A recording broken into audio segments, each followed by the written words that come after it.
Hello, universe. Welcome to Off the Rails with Tom and Mark.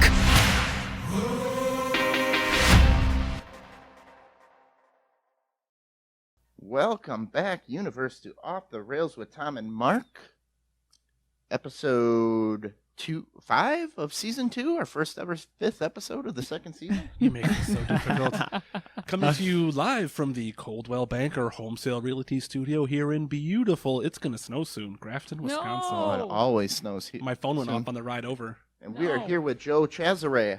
What is up, folks? Joe. But you know what? Last week I think we ripped Roy off, so let's do him proper this week. If you're looking to buy or sell a house or interested in a career in real estate, email my guy, Roy at cbhsr.com, or give him a call, 414-235-0763. They'd love to be your go-to for all your real estate needs. Do you have any fun homeowner updates at all? Everybody who we show the house to is blown away at how great it is. Tom just bought a house. The Molly consensus just bought a house. on the stained glass windows that Tom hates is everyone else loves them. They're beautiful. If you get rid of them, give them to me because they're awesome and I will take them. It looked like somebody went into the pile of cut-off stained glass windows and then And just even those are sneezed it expensive. onto. Yeah, I was gonna say, like, if you can get those for cheap, like, Yeah. or for free, that's fantastic. Yeah. Sign me up. But they're nice high windows, so you could put the couch on that wall. That's probably the original intention. Yeah? So you don't. I think your couch is elsewhere in the room. We have 4 couches in that room, dude. This is really just an intervention that we set you up for, Tom. About You're the going to stained like glass. stained glass. It's so stupid looking. I'm actually Well, not a they're comedian, but I'm part of the stained glass Guild. Yeah. This is an intervention. All right. You are actually a comedian. Joe Chazaray, comedian, writer, film producer. Yes. All of those? All right. I'm a film producer. All right. Film producer. You were just going over that.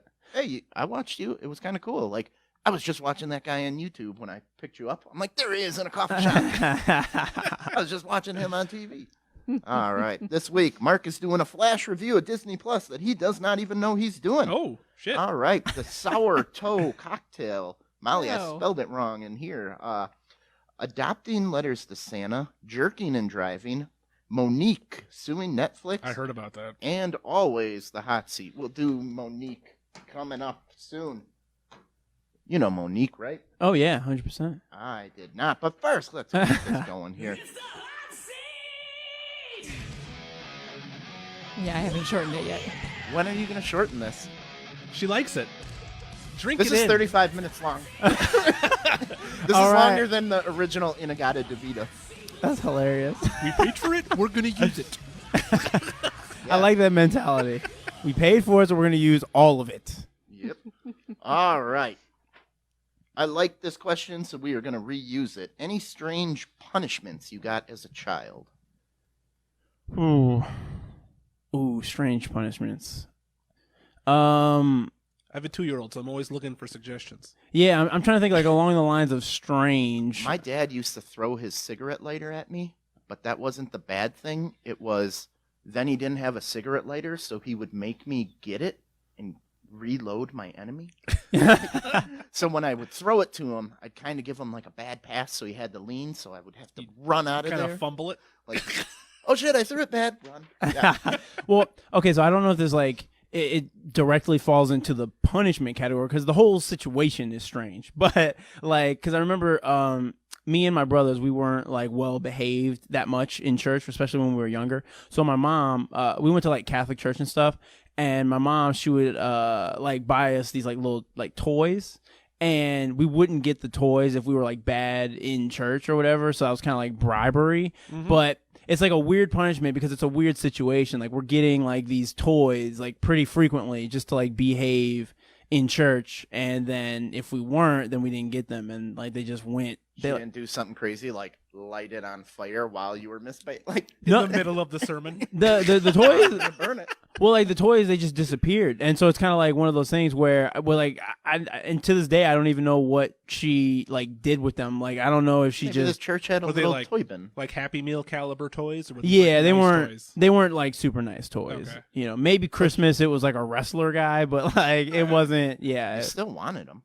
Not Yeah. Hulk Hogan, no. Yeah, even if it's like a little crappy toy, it's just like, oh no, now I don't get this thing, and then becomes a thing. All right. Scary movie that really, really got you freaked out.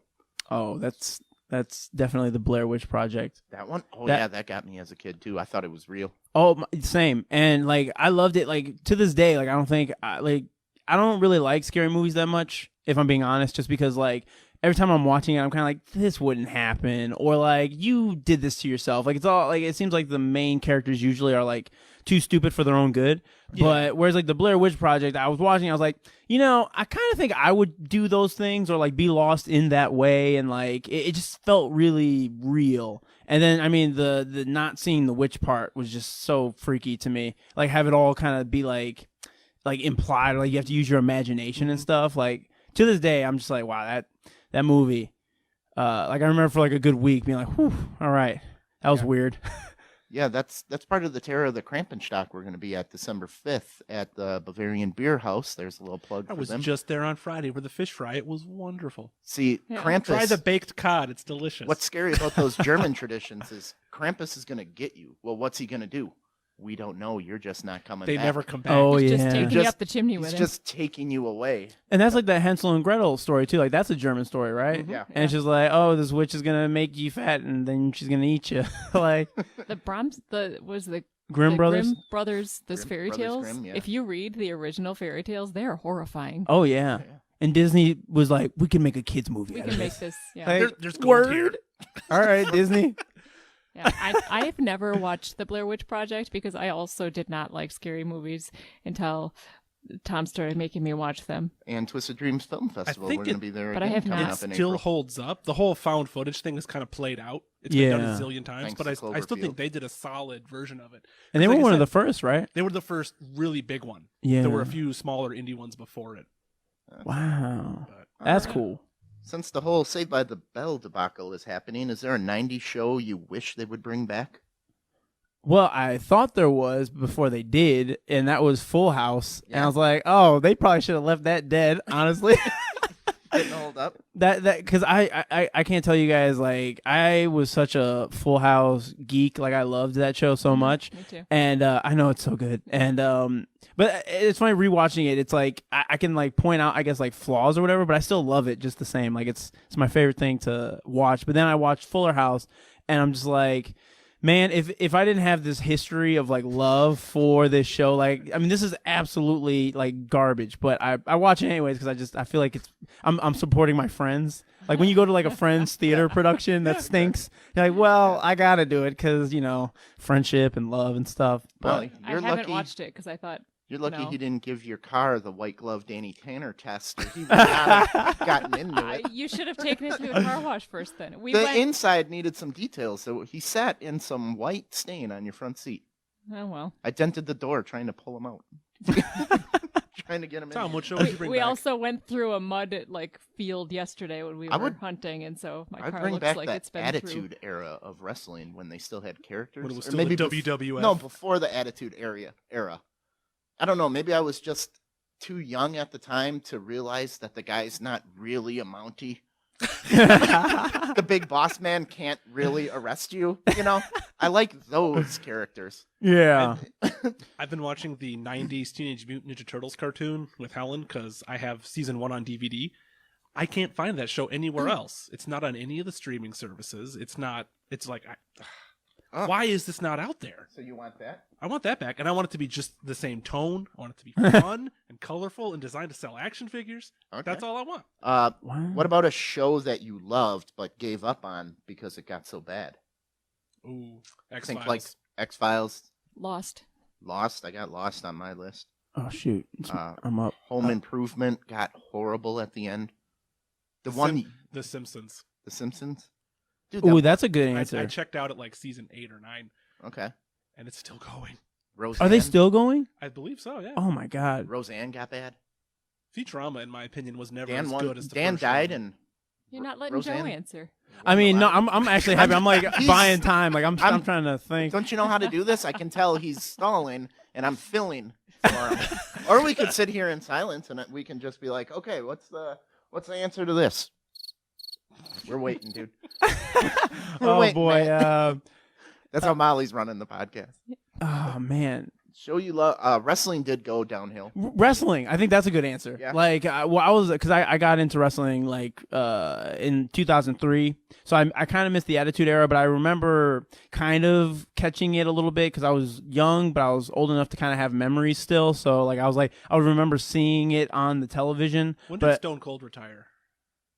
I don't know. 2005, right? Okay, Because so like you were still around when WrestleMania. you were watching? Yeah, well, because I think like he wasn't retired, but he had been like sort of like definitely been on the down side of the hill. Okay. Like he was because the last thing that I remember seeing him do that was like, all right, this is like a match was him versus The Rock at WrestleMania 19, and that was like the last time I remember seeing him. But where like, do you go from there?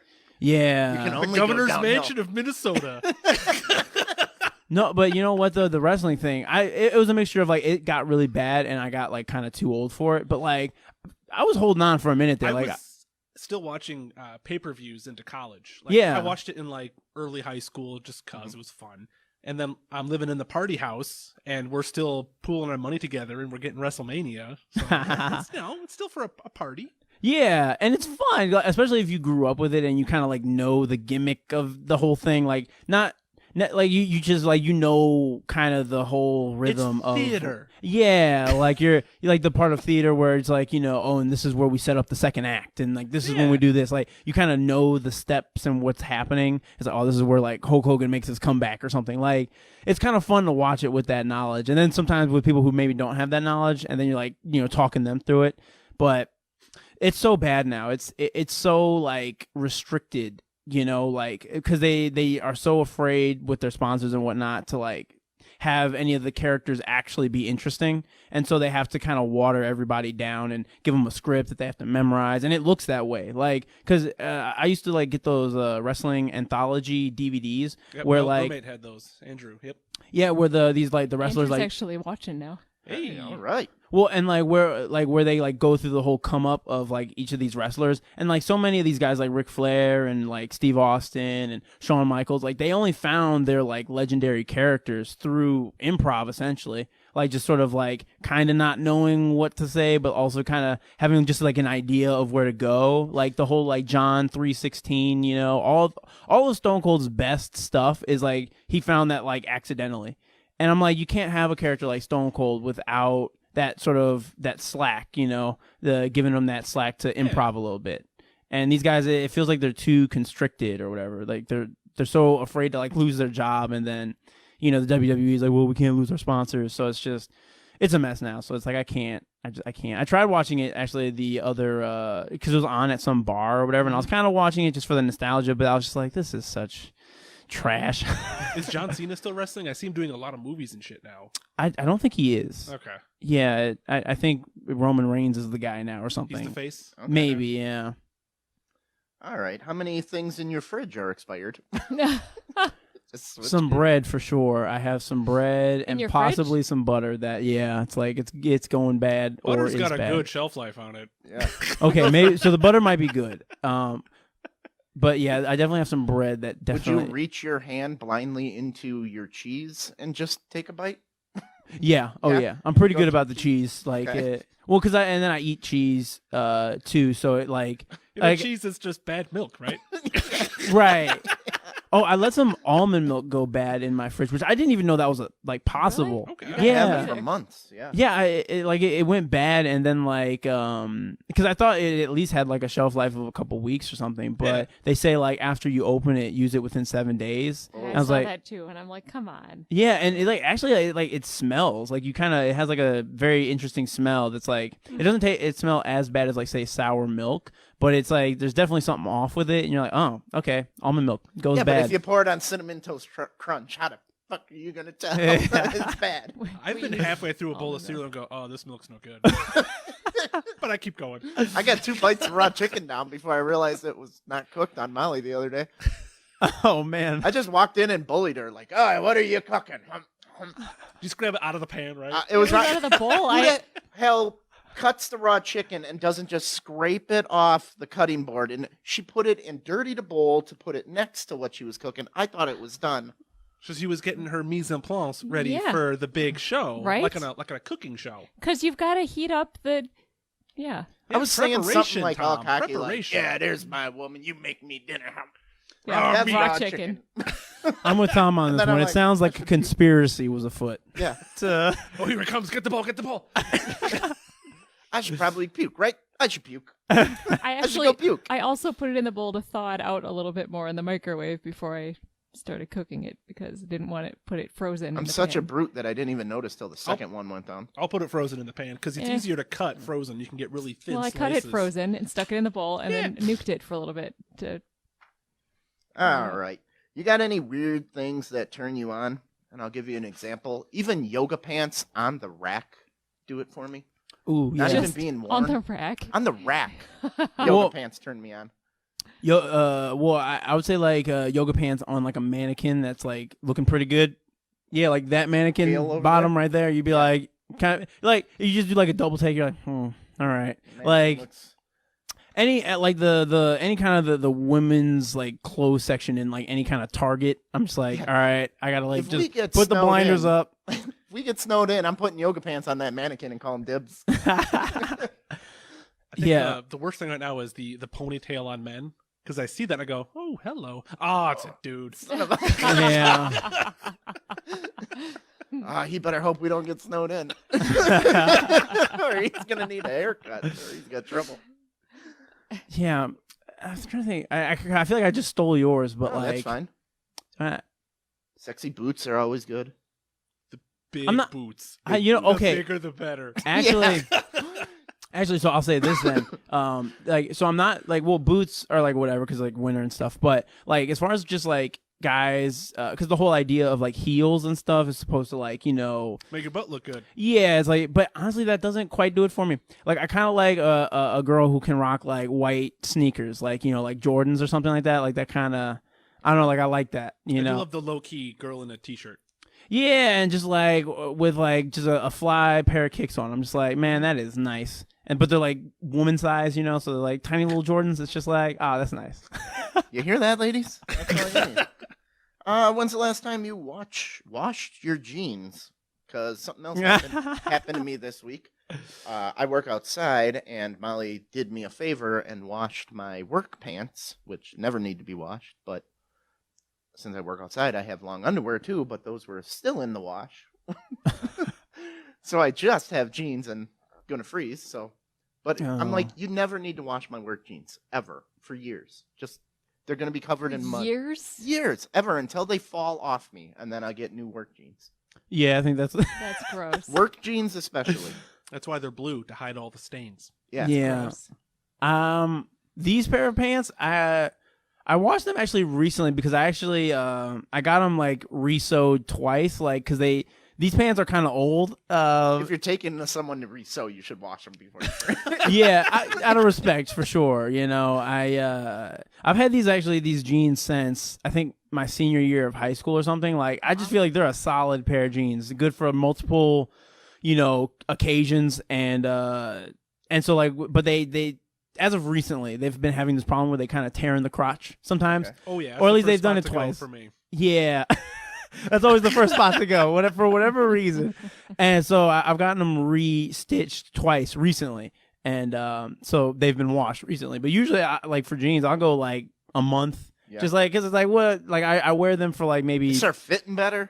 Yeah. Yeah, they loosen up. They're always a little tighter after you wash them. Yeah. Yeah. Like, I kind of like to let them loose a little bit, Let them Breathe. in their natural state, All right. You get a 1-minute ad during the Super Bowl for free. What are you going to fill it with? I'm plugging dates. That's all I'm doing. Plugging dates? I'm plugging comedy dates just shamelessly, and like it's not even like set up like a commercial. It's just me in front of a microphone, just plugging my dates. A wrestler promo. Yes. If Oh you my could god. Get Mean Gene to interview you while you just scream the dates at him. Yes. See me this week at Circle B Bowling. Let me tell you something, Mean Gene. Let me tell you, Mean Gene. This is where I'm going to be. Just start spitting. Most of these are open mics, but it's fine. It's fine if you want to come see me anyways. They're open mics, but fuck you, Mean Gene. Oh yeah, no, I think that's what I'd probably do. Okay. Last one here. A fictional character that you think would be the most boring to meet in real life. My example, I think you would be really disappointed if you actually met Indiana Jones. Oh, that's a solid one. Yeah. Because, It's just a boring professor. yeah, talking about...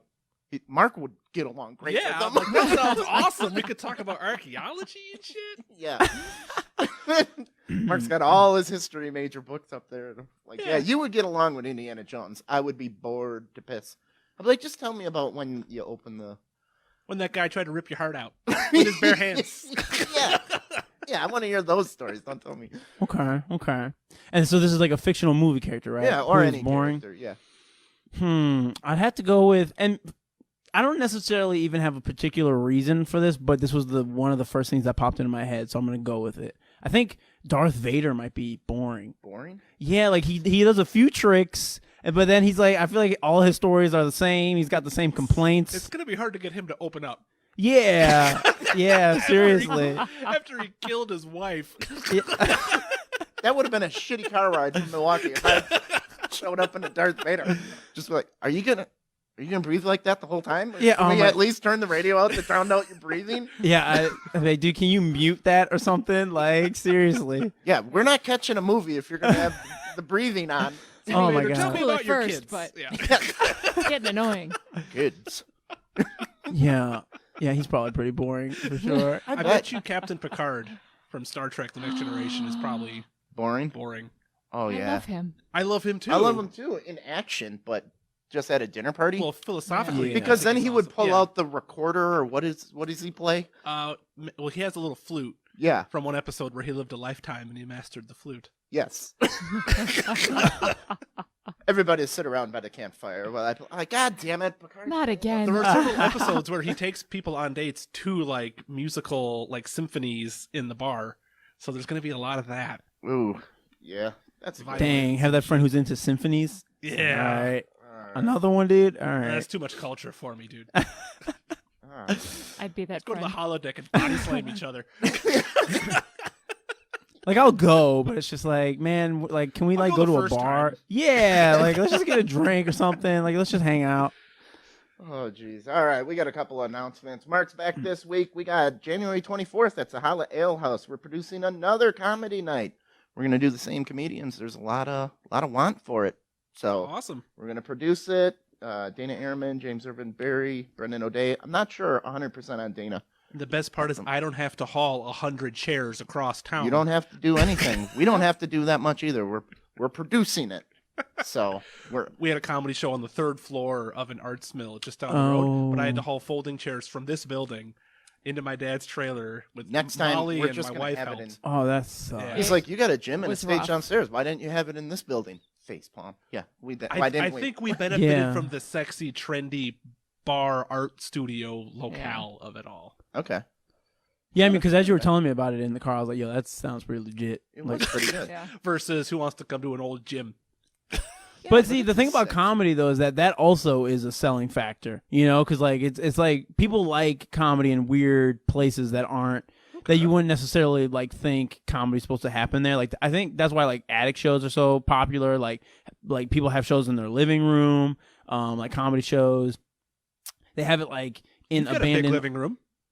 I have a We do. huge living room. With That's those what I'm beautiful saying. stained glass windows. Oh, son of a bitch! That's where we're putting the poster or something over there. I got it. You're right off your bedroom. You got that outdoor porch overlooking the backyard. The You put balcony? the seats in the backyard. Like it's comedian up on the Mussolini porch.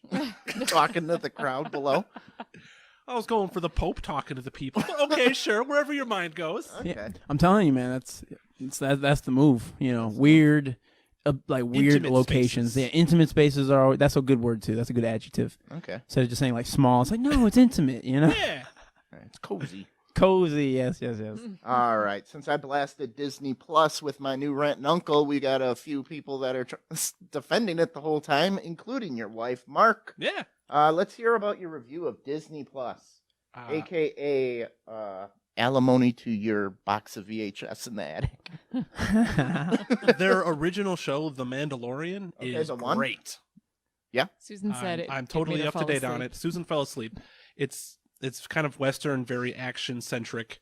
I do have. Are you a big Star Wars guy? More than your average guy, I think. Okay. Yeah, you already 'Cause brought up Darth Vader. So A part of me wants to just go to I go to conventions like Yeah. for comic books and stuff, and I want to ask Jon Favreau like, why isn't it just Boba Fett? Why did you make up a new guy? Yeah. Why not just make this the Boba Fett show? Because we know very little about this guy. It's kind of mysterious, but Boba Fett's mysterious, and it could have easily just have been put a little dongle on his helmet, It kind and of now looks he's like Boba him. Fett. I thought it was Okay. Boba Fett. No, it's they're Mandalorians, so they all wear that visual style. Because there's other that we've met in the show briefly as well, because they live in enclaves because they're like refugees or something. Yeah. But that's a great show. Okay. I got to watch some of the really old classic movies like 20,000 Leagues Under the Sea. Oh, That was a lot of fun. okay. Octopus fights, Kraken fights. Oh, that's enough for me. Heck yeah. Kraken fights? Are you kidding me? And I got a 2-year-old, so we're currently working our way That's- through the Toy Stories.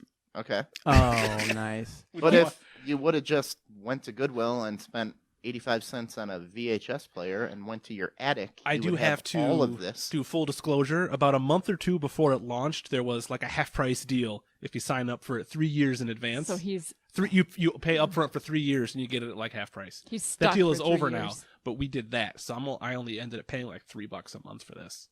Oh, that's solid. Mr. Bills. All right. So if he doesn't like it, he just paid for 3 years of something he And doesn't still, like. So it's way cheaper than cable.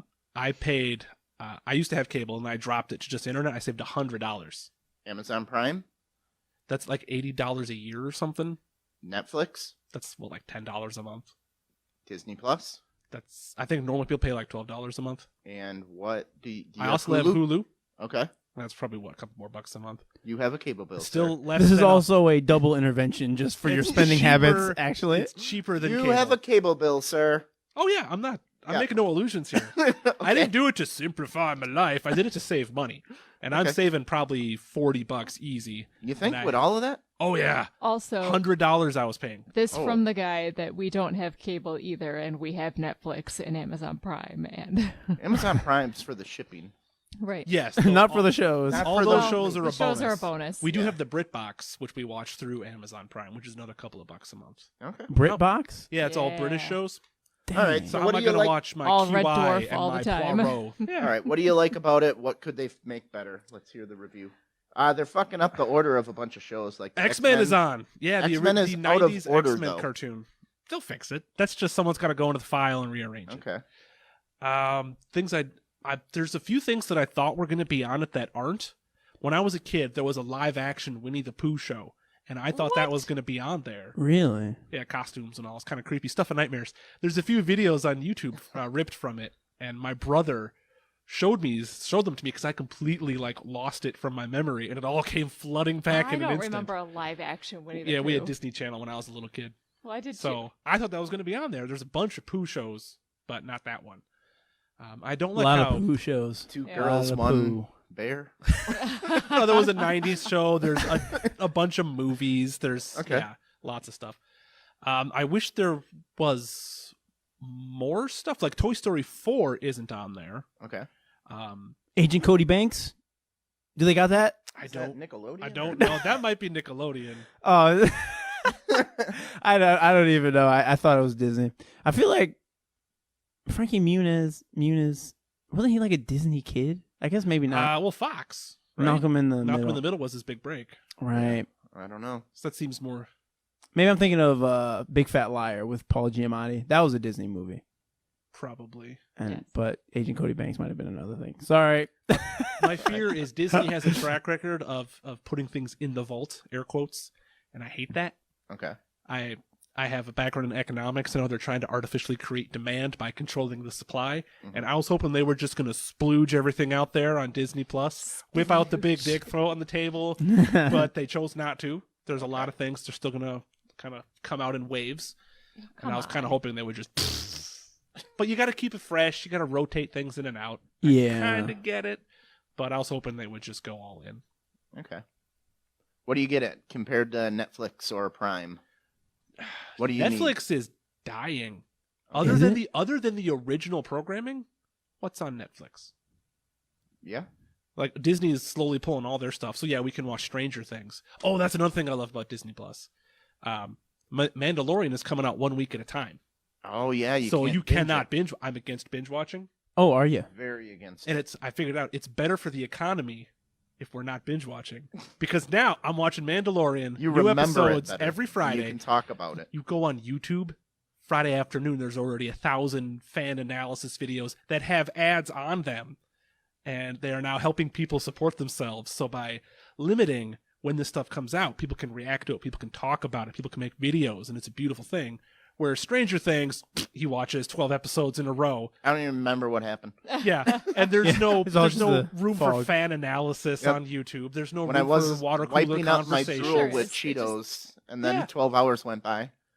There's That no was good. there's no interaction with the community when I you get do it. it that way. I'm kind of So- against it too, but I fall So into it. I do it. I like that they're Yeah. doing that with their original shows. I think everyone should do that. There's no reason why Netflix can't roll things out 1 week at a time. My only problem with them releasing the entire thing is, yes, then I will go and I will finish the series, and they've got like a full year before they're going to come out with the next. Or season. someone will spoil It's it like, for you oh. because they binge watched it in 12 hours, whereas I'm Yeah. trying to savor it, and Tom's like, "Oh, did you watch it? Did you watch it? Did you watch it?" Mm-hmm. Yeah. Yeah, you have to like avoid your friends for like a month. Right. Yeah, no, I'm actively antisocial versus just being passively antisocial.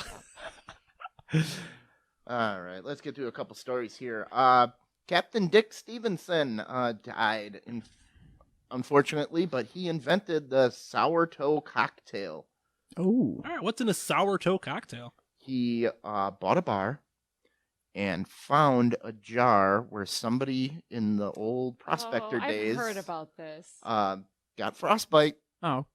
put their toe in a It's jar. an actual toe. So we're getting toe juice? So Yes. yeah, you do a shot. I believe it's champagne and beer is what it originally was, So the- because that's what they had. So it's like a vodka infusion of toe? So he puts the toe in your drink, and as long as the toe touches your lips, you did the toe. I don't get to eat the toe? You don't have to eat. No, you can't, because they only got the one. Yeah. I If it's watched, in my cup, I it's watched mine now. something on this, and they do reuse like the toe. They have replaced the toe. Here it's big What? and black. It's not the original toe, aren't they? No, all? they've replaced the toe a couple times because they've had to. But people Someone suck swallowed the toe. people suck on the toe. They use the. Oh yeah, same, you got the toe one. Oh, is this the? it's you got got toe in it. It's like when you get a bottle of vodka and there's a worm in it, or tequila and there's Yeah. a worm in it. I'm eating the worm. Okay. One time at the party house, there was from the Red Russian. I bought a discount bottle of like blueberry infused vodka, and it had these blueberries in it. And I'm like, well, we're eating those blueberries. Yeah. So I don't know. What are people doing? Why Now- are we I think- eating toes? I think they featured it on one of those Food Network like shows that they travel around and find the weird stuff. Well. I can definitely see Guy Fieri sucking a toe. Oh. So Just- wait, wouldn't sucking that toe now be like sucking everyone's Everybody toe who because sucked- everyone sucked it? I Yeah. don't know. Swap and Making out spit. with everybody Yeah. who sucked that toe before. Yeah. Well, it's not just sucking a toe. It's like It's a rotten toe. It's- necrofied. Yeah. And I'm sure it lives in just pure grain alcohol, so it kills Yeah. off anything. But Right. still, Well, now the most important thing in his will is his daughter has to get his toes. This is all handled and dry them out. so And where do you get a toe? Someone swallowed Dawson the toe. City. Where do you get a new toe? the detective is still trying to figure that part out. Yeah. Dude, you want a toe? I'll get you. There's a whole I'll investigation. get your toe by By 3 3 p.m. p.m. with paint. Oh my So god. yeah, now at the bar you're going to be able to do the sourdough with his toes. Oh my. Hey, you know what? You got to keep it alive. He wrote that into his will that they'd Yep. use his toes. He gave his daughter specific instructions on how to dry his toes. Oh my god. So would Oh you my put God. each toe on a 10-day rotation, Mm. or would you No, I or think- would you have one toe be the main and then have 9 backups? I think they would have Yeah, the right, backups right. and keep them. I would do a I don't rotation. know. The whole story just it's still gross. Yeah, but one day you're going to get in there and there's going to be a cat drunk eating the toe. with all the toes gone. I think cats will stay away from the pure grain alcohol, the formaldehyde or whatever it is you're storing this thing in. Yeah. Whew. Can't store it in formaldehyde. That can't be. No, I think formaldehyde is Safe illegal because to- it's crazy poison. Yeah. Yeah, we can't even store brains in that anymore. We still Oh, where did. do we put our brains? Wait, so is it poison or is it like something you that keeps things good? Formaldehyde is crazy poison. That's gross. If you're a like my professor, if you're around formaldehyde too much, it destroys your vocal cords. Oh my the god. fumes. So he actually couldn't. gonna look at the brain.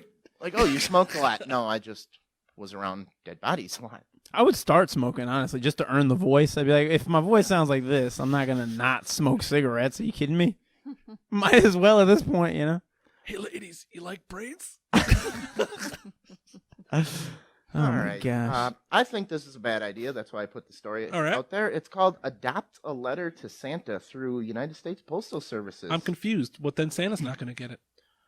Well, you get the kid's address. This is where it So goes the wrong kid for sends you me. a letter and you write back to them? No. And you send the kid presents. I am not sending this That- mystery letter with my home address. All right, out so into the Uncle ether. Tom is not Yeah. the only one And who has lost his advertising- goddamn mind. That you have kids.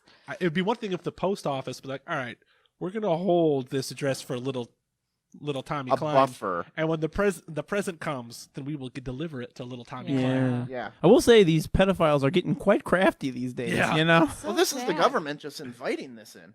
Like, it sounds like this should be an amazing idea. Like, this is so cool. But then we all instantly go to the Google Maps and look up the house, and now we're right. To the what could be just wrong with this? They're saying you can pick a city What sick people? and get- you get to remain anonymous. no. I think both parties. That's what it should be. Should be anonymous. Yeah. Everybody should be anonymous. Don't adopt. It's a basically letter. Secret Santa for a stranger, Pretty much, yes. which is not a bad idea. But what if the kid is asking for something ridiculous? Wait, now I'm not even sure I understand what the how. So what is it like? They send. If little Tommy Klein here wants to write a letter to Santa asking for a Drew Bledsoe helmet or something, Yep. You can say, I would like to send a child from Grafton, and they'll give you my letter, and you read the letter. And then you can you respond living to it. in Omaha, Nebraska, or somewhere far, far Chicago. away, And As if you're Santa. And respond like And now write you- something, or do you you get buying them the helmet and the- shipping it to little Tommy Klein. Okay. Okay. Just make an Amazon wish list or something. I was gonna say, isn't that what most people do these days? But yeah, it's like one of those things. It's like it sounds like it could be a good idea, but it's the creepy people. People are creepy. We can't be doing you can't that. be doing Yeah. that. You can't have kids involved. Sorry. No. I don't even want them developing my photos at Target anymore, Yeah. or Walgreens, or wherever. Doesn't matter anywhere. where. Yeah. There you go. Who goes and gets photos developed anymore? We had to do it. Well, I've got a child. I've got to catalog this infant as it grows for its various blood relations. Yeah, but you can take your pictures, and then there's printers that you can get cheap that you can print your own. Mark buys Disney half off, dude. You think he's gonna? I'm not springing for the good printer. And you Molly. can even get like the picture paper. I am currently printerless at the moment. Oh, I've got an extra one. You want it? And it does the photo printing. What the fuck? What if we need a backup printer? You son of a bitch! And we I'm know the only where one to who get it. prints shit off around here. All right, South Dakota. Don't jerk and drive. What? That's a message I can get behind. We'll do Yeah. a PSA after this. I thought that went without saying, but all right. Right? Think before you jerk. Oh my gosh. So, So- is this an exclusively male problem, or are the ladies having issues too? This is a ad campaign that is talking about driving in the snow. Mm. So they're using the innuendo. They're telling you if your tires get grabbed by the snow, let off the gas. Yeah. Do not jerk the wheel. No, you let go, you grab the rosary, and you just. Oh. Oh, Mark, we have not used this in a long time. There you go. What So they're saying jerk the Don't wheel. jerk the tires. Don't jerk the So jerking That's off while terrible. driving is still cool, then, right? I'm Jerking sure isn't they're a joke, it I'm sure says. they mean don't do any jerking of any kind. I've been caught in traffic in Chicago. You know, you're going nowhere. Yeah, I So- mean, might as well rub one out before you get home, you know? There's a semi Look, I've on had that a long side. day, all right? I'm really stressed. I paid for these tinted windows. Oh, well, at that point, I assume anyone with tinted windows, that's like probably what they're doing. Because like, why else would you have those? You're dealing drugs, or you're doing something sexy, hmm or both. That is kind of a brilliant ad campaign, though, because it gets your attention going, what? Yeah, I mean, we're talking about it, you know? It's like, But if you are skidding, aren't you supposed to still steer the way you want to go? Yeah, but don't jerk the wheel. Because now your Let wheels off the are gas. like skis. Yeah. just whatever you do, don't start jerking off. Whatever. Yeah, I mean, don't Like- don't hard left or Oh, anything. I'm so like nervous. hard left. Let off gas, re-enter traffic. Yeah. Don't jerk and drive. So, was this a stroke of genius, Ba-dum-bum. but it's rubbing people the wrong way. Oh, you saved your. Ooh. Okay. I got- Ba-ba-ba-dum. yeah. Wow. All right. Who needs a soundboard? You guys are doing good. What a crowd. You guys are a great Oh, crowd. we're having fun. We have fun here. We have fun here on Off the Rails. All right. Monique is suing Netflix for Oh, sex Jesus. discrimination. Because they didn't offer her a big enough pile of money. They offered her $500,000. I'll take it. My first thing Monique, I'll film it. when I read this, I went, "Who the fuck is Monique?" Mm. You know? I know she's a comedian, Okay. but I haven't seen her do anything since I was a kid. Yeah, like Meet the Parkers or whatever was the last thing I remember, Yeah. like that show. And that was Okay, kind of... So she got offered a job and it wasn't good enough, so you get to sue a company offering you? My only issue is Dave Chappelle is up here. Amy Schumer is not far behind, and you didn't even know who Monique was. Yeah. So it's like Yeah. you're not going to get So the Dave views Chappelle's making 20 million. just for showing up. Yeah. Well, okay. What do you think out of 100 random people, your grandparents, everybody? If you say the name Dave Chappelle, I would say 90 plus know who he is out of a random 100. Well, he was also in the news lately because Mhm. of the social Okay. relevance of his comedy. How many do you think Yeah. know who Monique is out of 100? And it was 5? more of a legacy knowledge, like, oh yeah, that's a comedian. 5? I mean, even in like a black church, I'd say 1 out of every 7 people, Yeah.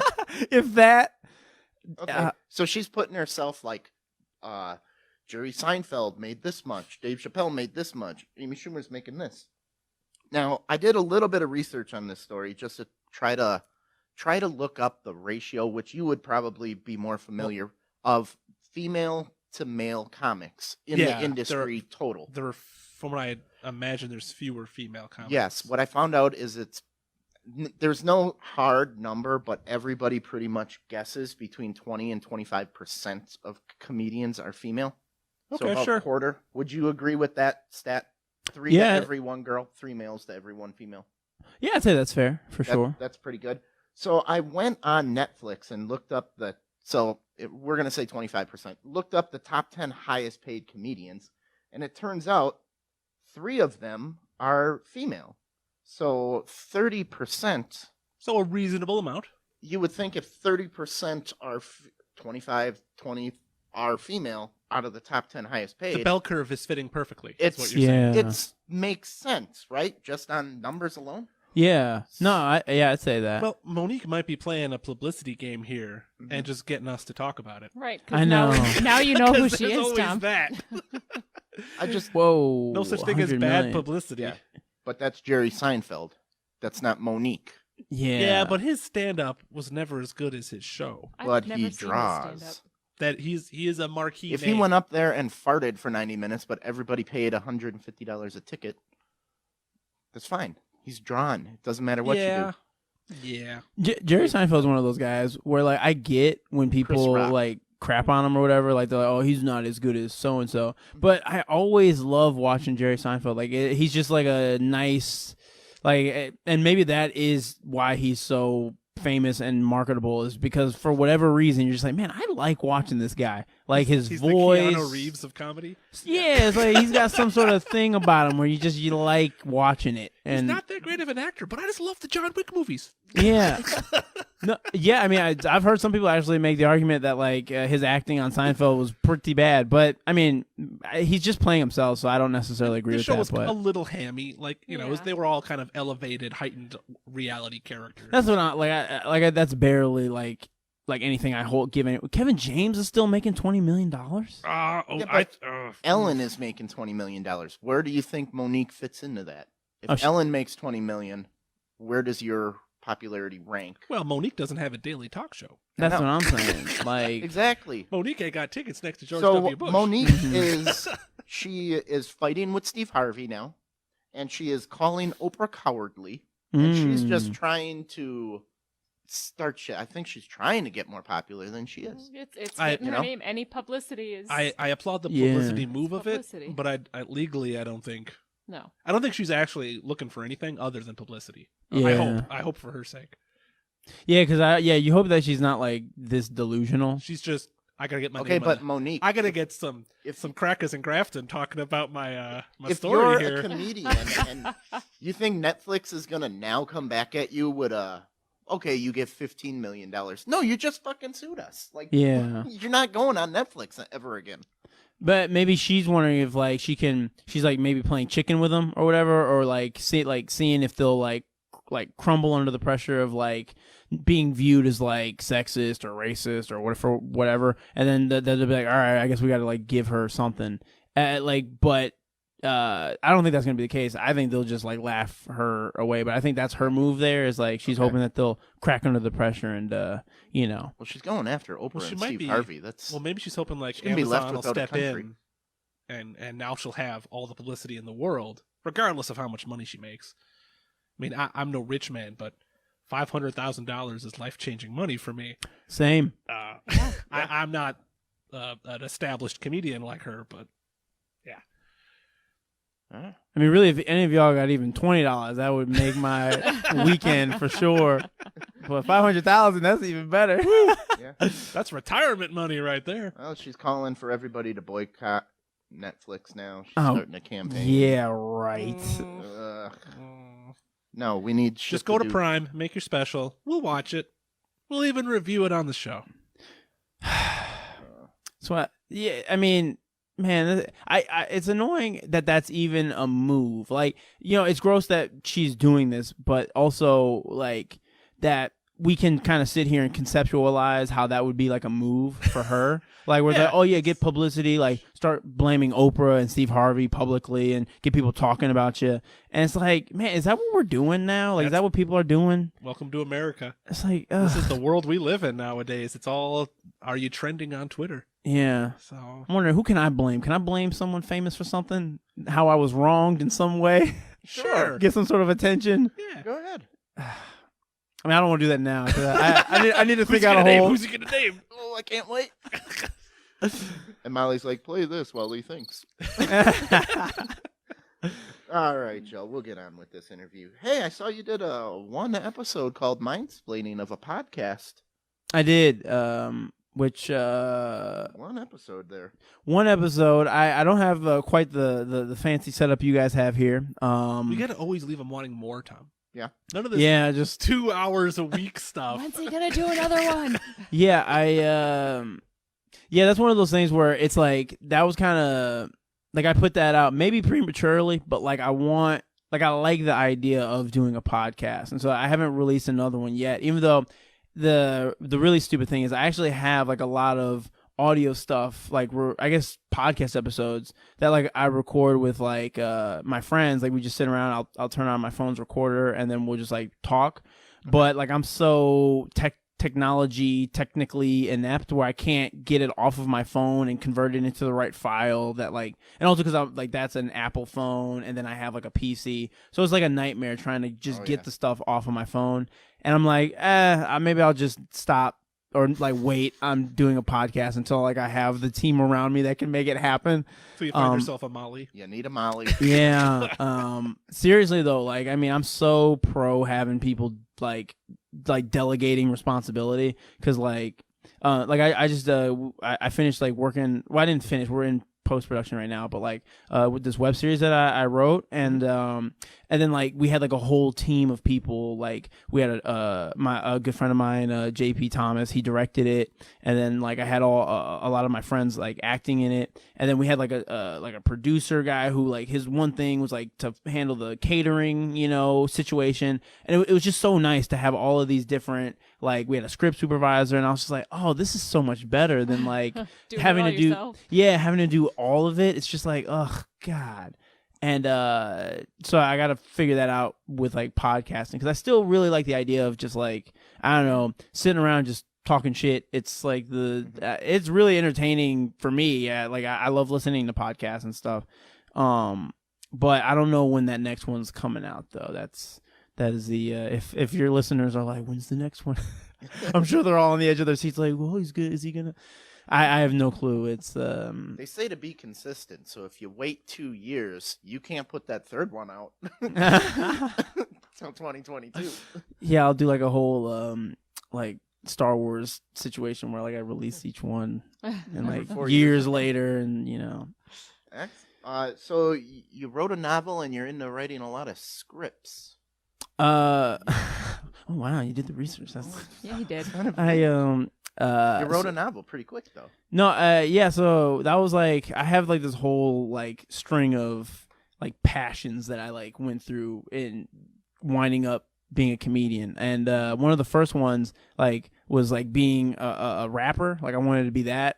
And then like directly after that was like being like a writer. And writing novels specifically, just for whatever reason. I mean, not for whatever reason, but like I in school, I remember learning about like guys like Ernest Hemingway and F. Scott Fitzgerald, and I was like, man, how cool are those guys? Like, just I don't know, I just thought they were the coolest, and I was like, I think I want to be like a writer, and so A writer boxer.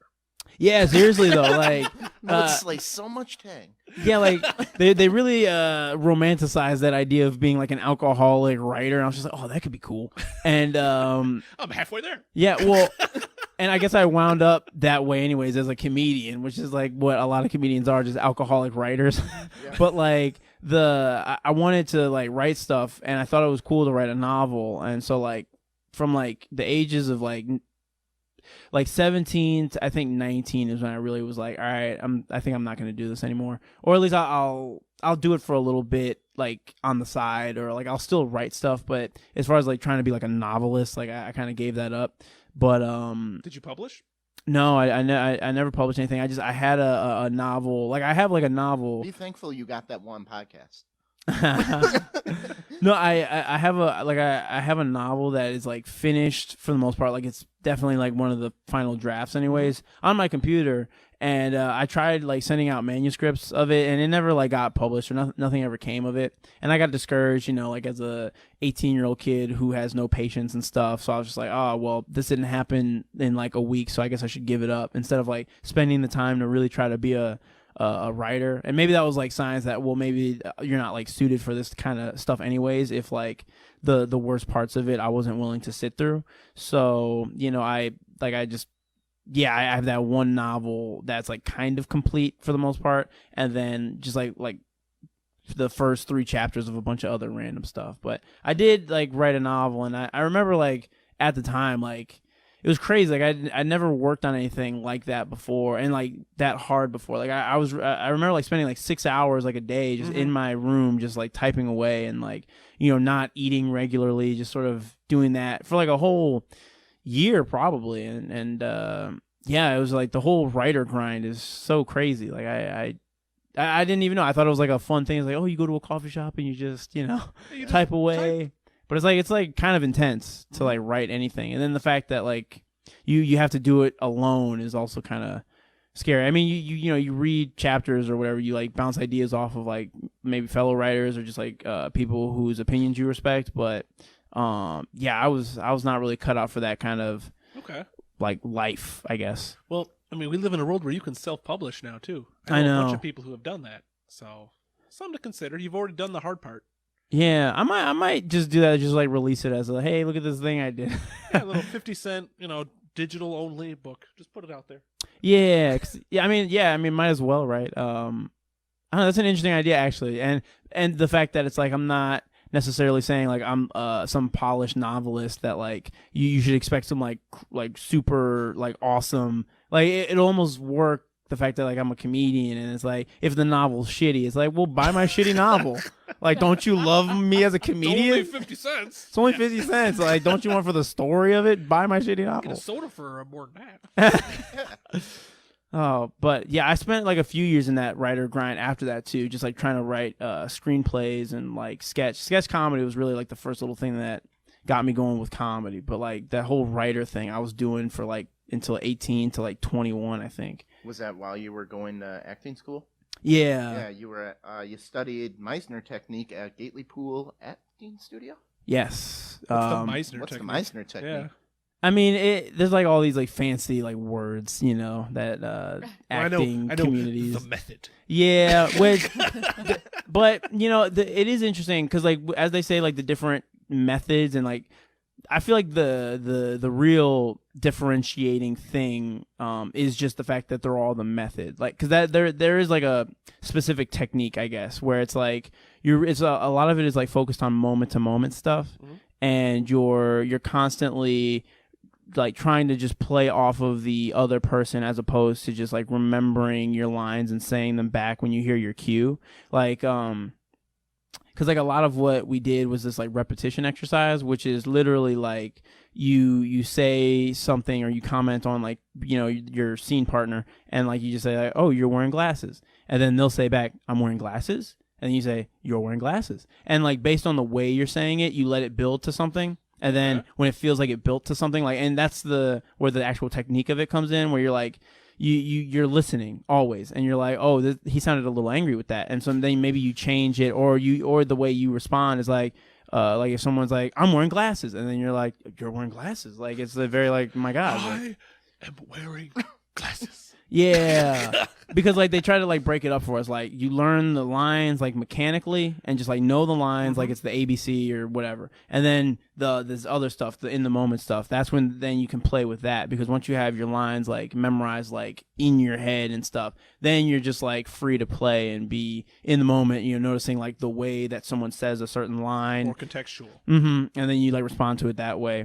And I actually love that. Like I wouldn't necessarily consider myself like an actor anymore, but like because like my teachers Catherine Gately and Richard Poole, like I mean they really, specifically like Catherine, like really taught me about like just, I don't know, the respect and how to like love the performing arts. Like she was actually the one who told me I should be a comedian. Like she was because I remember like in class and stuff, I don't know, like I was kind of like silly, like I was a silly actor, like I was just like, I was always like I would do things kind of wrong but in a funny way or something, and I'm then, wearing glasses.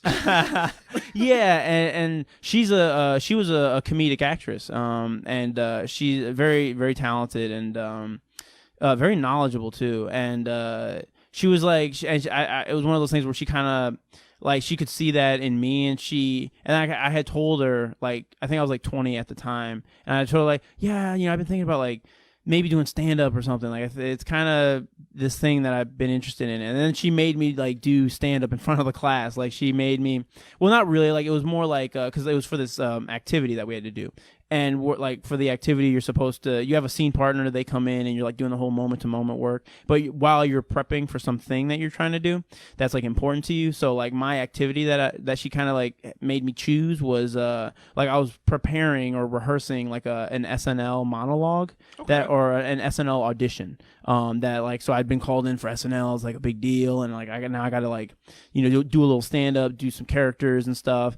And she had me do it in front of the class, and like, so I was basically like performing this audition for my class, and like they were like laughing and like really into it, and that was like, I remember that feeling like pretty distinctly, where that was like the first time where like I had performed comedy like solo, and it went really well, and I was like, I think I love this, like this is really cool, like that, to get that reaction, because it's like, you get reactions like when you do acting, like people are like moved and like, or they're crying or whatever, and that's cool. But like there was something about like getting people to laugh that was like really interesting, and I was like, I think I want to do more of that. But I finished up the conservatory stuff as like an actor, but I think like it really, like there it kind of gave me a nice little foundation to start doing stand-up, because I was done with the conservatory program when I was 21, and then like 21 I had like kind of dipped my toe in a little bit more of the whole stand-up thing, but 22 was when I really was like, all right, I think I'm gonna just do this for the foreseeable future. Nice. And here we are now. I'm 25. 25. Yeah. What are some of the hardest things you find that you face being a comedian now? Like, I know today's world is more connected with technology, but that also means sharing your stuff. You're competing with a lot more people for attention. Yeah. Well, and one thing that kind of bothers me personally, and probably like a lot of people, is you kind of like run this fear of like, I don't know, because you didn't like in the old days, like you didn't really hear about comedians like until that you were like ready to hear about them. Like you didn't hear about a Bill Burr until he was like, you know, headlining stuff, and like you're like, oh, that's Bill Burr, Until and he got invited to Carson's couch, yeah. and that's all you needed. Well, but then like with like being like because I've only been doing like stand up officially or whatever for 3 years, and so like I'm still trying to figure out my voice even, and but there's so much of me out there already. Of like people can like search me and like look up and be, look at what you've done, or like, and then think that that's like who I am as like a fully polished professional performer. Whereas like you just do that stuff because like you kind of have to be out there a little bit, like because you know a lot of agents and different, you know, like there's different like gatekeepers, unfortunately, like that they care about your like social media presence, and how many like followers do you have?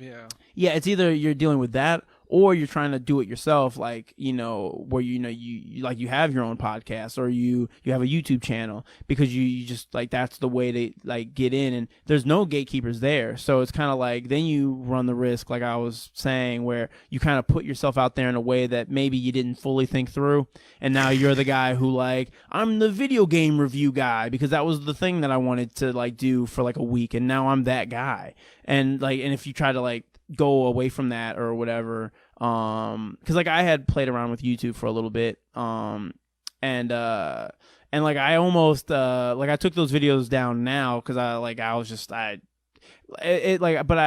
would make some videos that were like me giving my opinion about this thing or that thing, which is like I'm not afraid to do like as a comedian, but like I was like a super new comic who had no right, you know, like trying to be like, I'm gonna be the guy with a show where I tell my opinions. Like, shut the fuck up and go to like another open mic. You know, like I like looking back at those videos, like I'm just like half of YouTube. I know, and which it's really amazing though. I will say I guess respect is the word. These like kids who they're like young kids and they just like they're able to like create interesting content and like create like a following, and I'm like, I kind of, at least for me, like I needed the like the stand-up thing and like going out in front of people to like let me know that I sucked to then get better. Whereas like if I was just in front of a camera just filming myself with no real like judgers, Instant feedback. yeah, like that instant feedback is super useful, and so like to not have that, it was kind of interesting, you know. Like I don't know, like to view these kids like, you know, like being able to sort of create these characters or, you know, themselves really, and you know, get these followings, and they seem like they're having a good time, and I was like, how did they do that? Because I feel like for every PewDiePie there's a million people who went nowhere. Yeah, So there is that. You're just seeing the people who broke through. that's true. That's fair. Yeah. No, that I mean, and there's definitely plenty of that. Now I'm thinking like friends of mine who have been like, "Hey man, can you like watch my YouTube video?" I'm just like, all right, Sure. yeah, yeah, I try not to break my arm jerking you off while I'm doing it. yeah. Like, well, and so that to like answer your question, that's like my biggest fear. I think is to like just accidentally misrepresent myself publicly and then have to like go back because like you're kind of discovering yourself as you're going through it. Like, you know, like catch me like 10 years into doing comedy, I might look back at this 3-year guy and be like, who the fuck, like you thought that was interesting, you know, like, and Yeah. but too late, people have already like seen you. Right, you know, it's out there. it's out there. I probably put my foot in my mouth every other week at least once, Yeah. but I reserve the right to change my opinions on everything. I've So had I just keep people, moving forward. we've had that where it's like, oh, you guys said this and that, and it's like, we are doing a nonstop live show for an hour and a half. Yeah, Sometimes we say things that we That might we not instantly regret. that we might not actually mean, Yeah. or we haven't written it down or had it come out Yeah. perfectly because it's just spur of the moment. Like I was thinking about an exchange we had with the drag queens, and like I should have elaborated on that one thing I said because they might have interpreted that really badly. So yeah, But now in hindsight, it's like, oh, I have this beautiful response now, but I will never be able to use it. Oh. So you do a lot of those sketch comedies on YouTube. Is it your YouTube channel or your production company's channel? Well, so I laughed earlier when you You said said like production the company. production company, because it's literally just me, my buddy VJ, and then my other buddy JP. Like we had like a sketch group that we well, it was really like my idea to like start trying to film like sketches and stuff. Something in the vein of like Good Neighbor. Do you remember that? Like the Kyle Mooney and Beck Bennett SNL guys. Not off the top of my head. Sorry. We're a little Sorry. older than you. I grew up with Kids in the Hall. Oh, okay, Yeah. okay. And Well, I live in color. Yeah. Well, I mean, I was trying to like do like I thought those types of sketches were funny, where it's literally it has that feel of like it's actually kind of genius in the sense that like the whole sketch is like it's literally the characters are like a guy holding a phone, and then the guy who he's filming is being like equally ridiculous, but like it never feels like it's like a shitty or a shittily filmed sketch, because it's like, oh well, yeah, this is just like a candid video of a friend filming his friend, and then while you're in that context, like really funny stuff is happening usually. And so like I tried to do like stuff like that, but then it was one of those things where like I was kind of like worried that like this isn't really how I want to be out in the like on the internet. Like I don't want people thinking of me in this light or whatever. Like I think all of like the stuff that I was like putting out on YouTube, like sketches, like I still want to do those, but I just want to,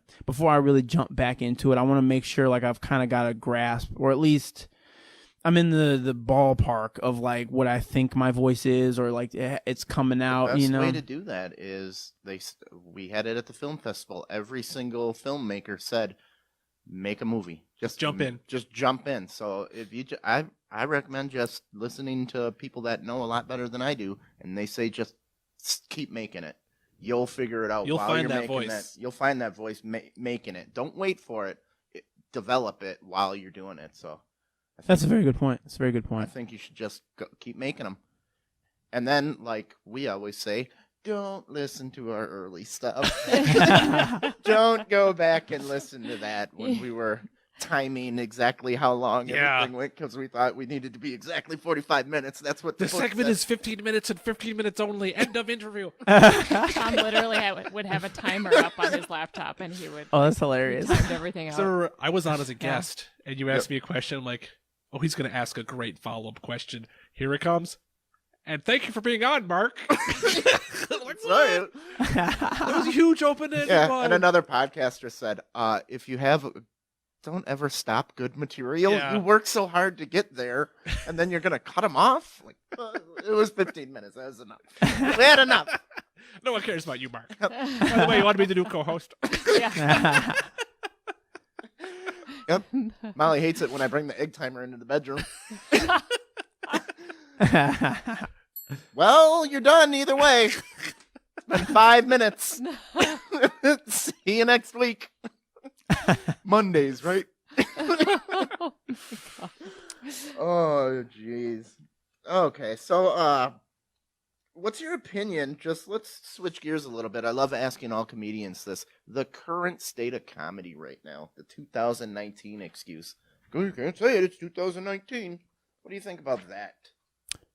Well, I mean, it's kind of the cliched answer, but I think it's hurting comedy, but also it's kind of making the at least from what I can tell, like on the independent scene in Chicago, it's creating a very interesting dynamic, because like I think a lot of people know that PC stuff is like terrible for comedy, and it's mostly just couched in horseshit, and like and like most comedians, at least that I'm close with, are kind of like finding ways to get around that. And also like, I mean, I just put on a show like this past Friday that like it was, I mean, some people who I find really hilarious, friends of mine on the scene, and they, like I wouldn't say that they're non-PC, but they're definitely like, they're not trying to be PC. They're just funny people. And the show went great, but like we put together this little show, and we're just like, like the rules are open. Like whatever you want to say, like just go up and say it. And because I know that you guys are funny, so I know it's probably gonna be funny. But like, there's no weird like rules or whatever. There's no like vibe of like that. No contract. You can't say this or anything. 'Cause Yeah. they're coming up with more And even and the more. things you can't say, it's just a joke. Yeah. You can actually talk about all the Brett Favre you want. That's $1 in the jar, sir. Yeah. I owe that jar so much money.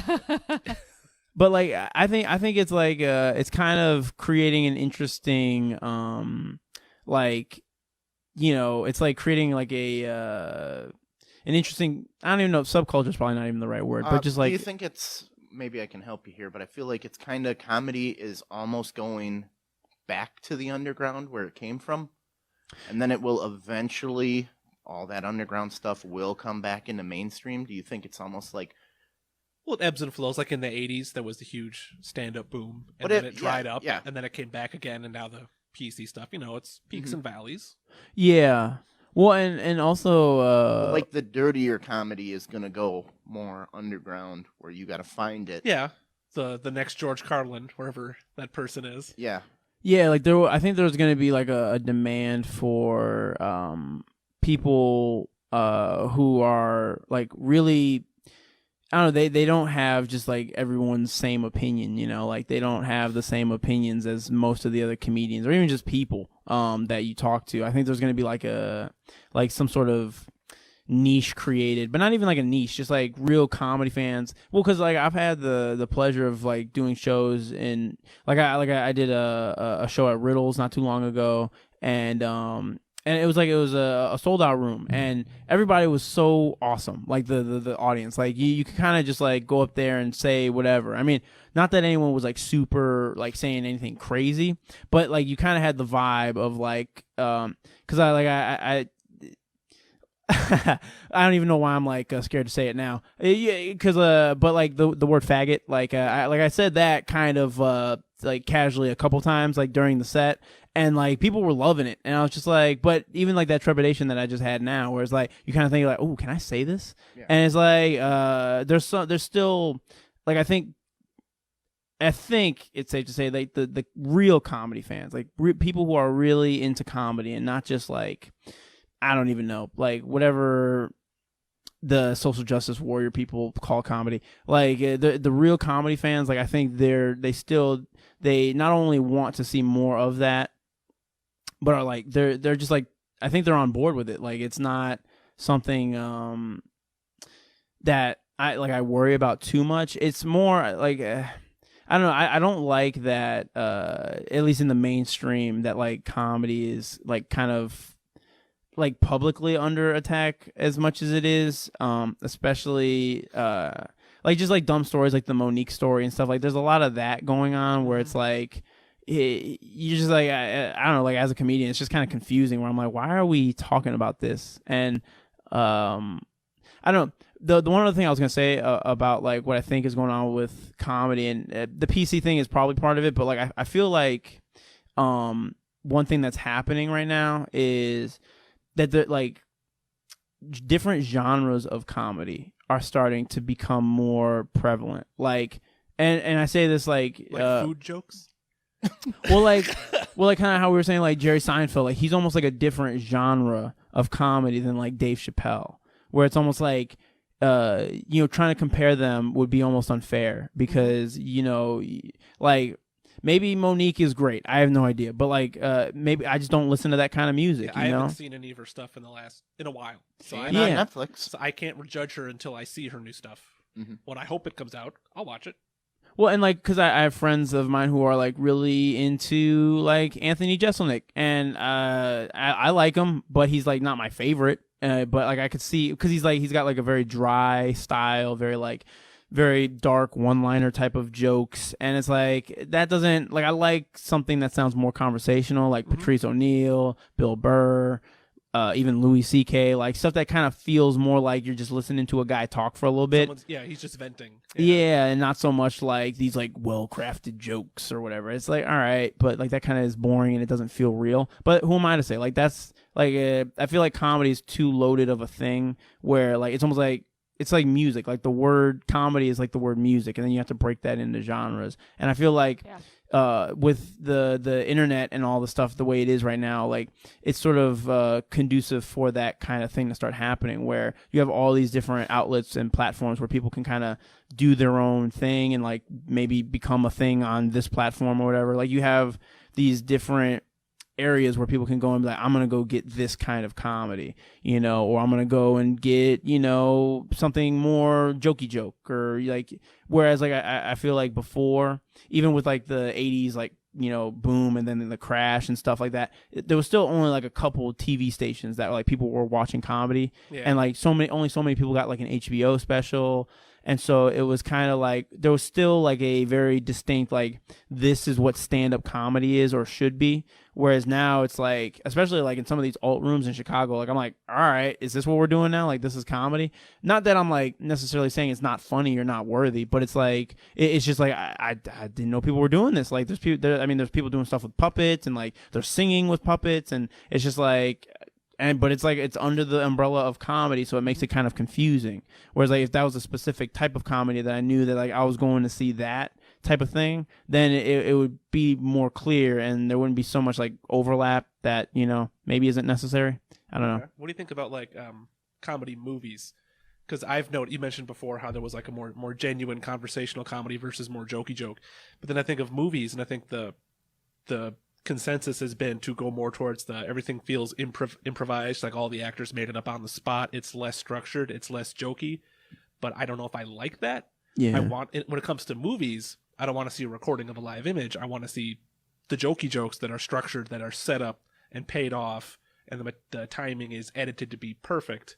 So it's almost the opposite of what we want out of stand-up comedy. Maybe that's why I'm not happy with movies. We just reviewed Dolomite Is My Name. Yes. And I kind of said it was almost a throwback to like Major League, you know, these older comedies from the 80s, where it was more of a movie with heart that just sort of had funny things in the background, versus you watch a comedy now and it just seems like it's just people screwing around, having a blast making the movie, but I'm not having a blast watching the movie. Okay.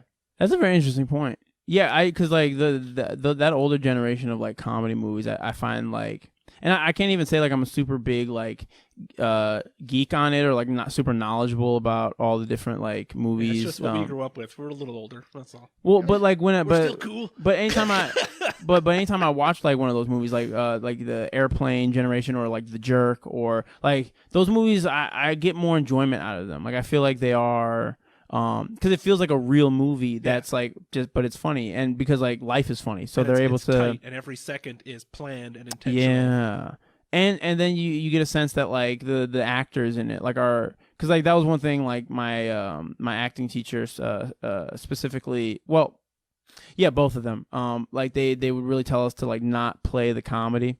You know, like when you're doing comedy, the quickest way to screw that up is to start playing the comedy, like trying to be funny. Whereas like a lot of the older comedy movies, like you feel like these guys were really like, you know, technically sound with like, you know, they know not to play the comedy. They're very, I mean, even like Buster Keaton, you know, like I don't know, like you just even watch some of that stuff, and it's just, it feels very like choreographed, but also very like just sharp, you know. Mm-hmm. And I don't like what you're saying, like I like what you're saying, but I'm saying I don't like, I share that too, whereas like I don't like that loose, we're just kind of freestyling. Yeah, I want that when I go to see the club, but I don't want it in the movie. I want something more polished. Yeah, well, it's like insulting to me, like the viewer, even, because it's just like, oh, you want to watch us like just kind of jerk off for like 2 hours, not really like, you know, having like anything real to show you. Where it's like, dude, like I paid for this movie ticket, like give me something worth watching. Like why?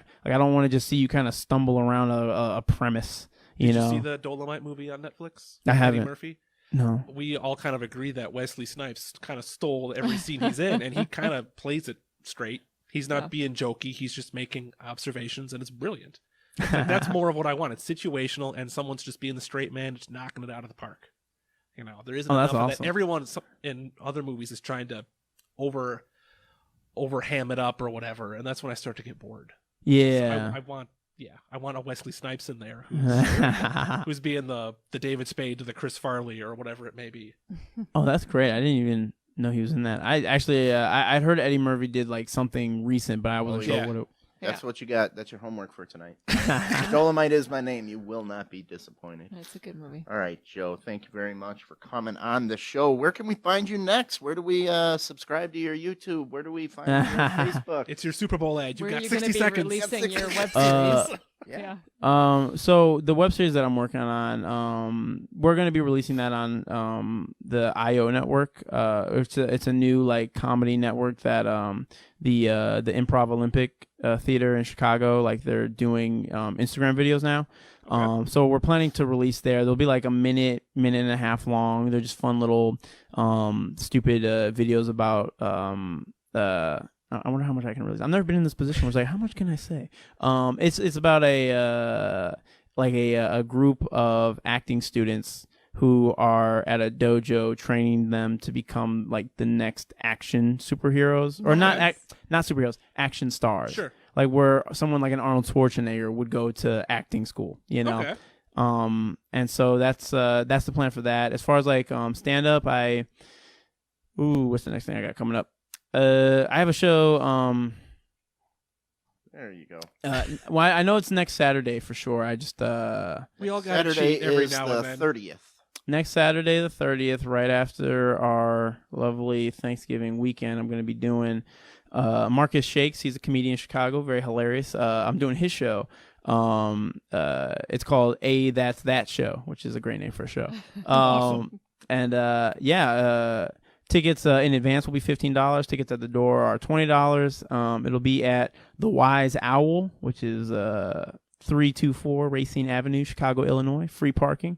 Hey. I'm just reading the Chicago ad. free parking. Chicago free parking. I'm just going to go park a car down there. Just... So that's my next show I got coming up. And if you want, like, I keep my Instagram pretty,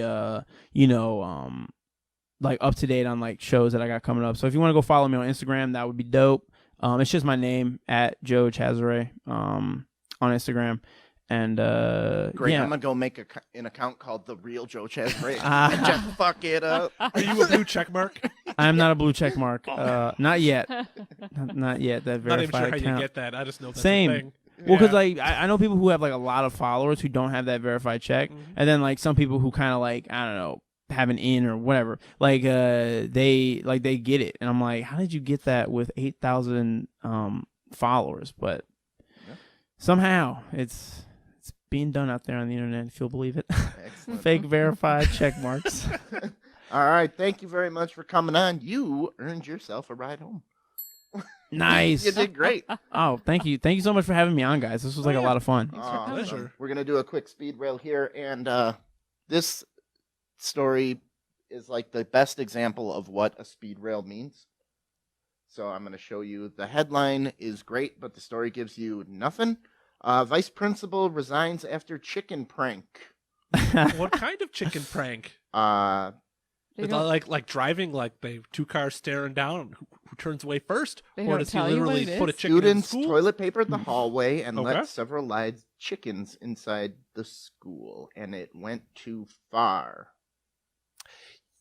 That's Yeah. it. That's the story. That's all of the story. So Well, that's we've why all it goes seen- on the speed We've rail. all seen Rocky. We know how difficult chickens are to catch. Yeah, you got to train for like a minute and a half worth of montage. You gotta before montage you that. can Yeah. catch what the if one of the chicken. students was allergic to chickens? All right. Is that a thing? Are people allergic to chicken?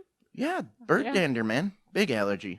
Huh. And there's old world birds and new world birds. Chicken is a New World bird, isn't it? Yeah, old world bird is Turkeys. Turkeys are Old World. Australia, believe it or not. That's the old world. And South America is new world. I We I would found guess Australia first. So what about all the birds in Eurasia? They're I don't know. I just know they're called dusty They're birds. just birds. They're old birds. They're just birds, man. They're just in the Utterly way. insane is watching. They say hi. Hello, guys. All right, good news for cat owners. That would be you, Mark. Hey. You can now buy half Christmas trees. They just cut the branches off at the bottom. What? So you put them on the wall or something? No, not like the dick the long way in the cat. They cut the bottom so the cat can't play with the ornaments. So you Oh. only get a top. Oh, the cat will The find cat a will way. still climb up. the Yeah, tree. cats are crafty that way. It's good news though.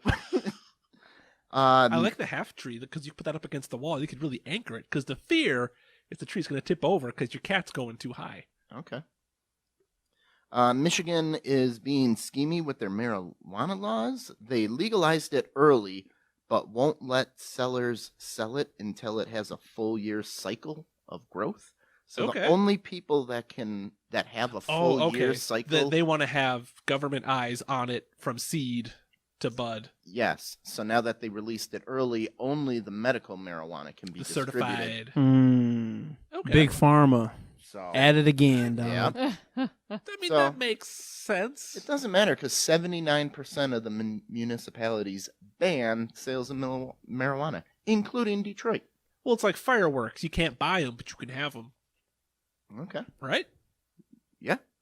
Can't light them. You can just have them.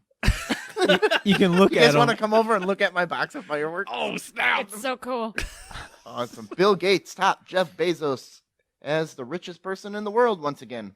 The championship is back to where it belongs. So can he stop bragging about how much money he gives away now?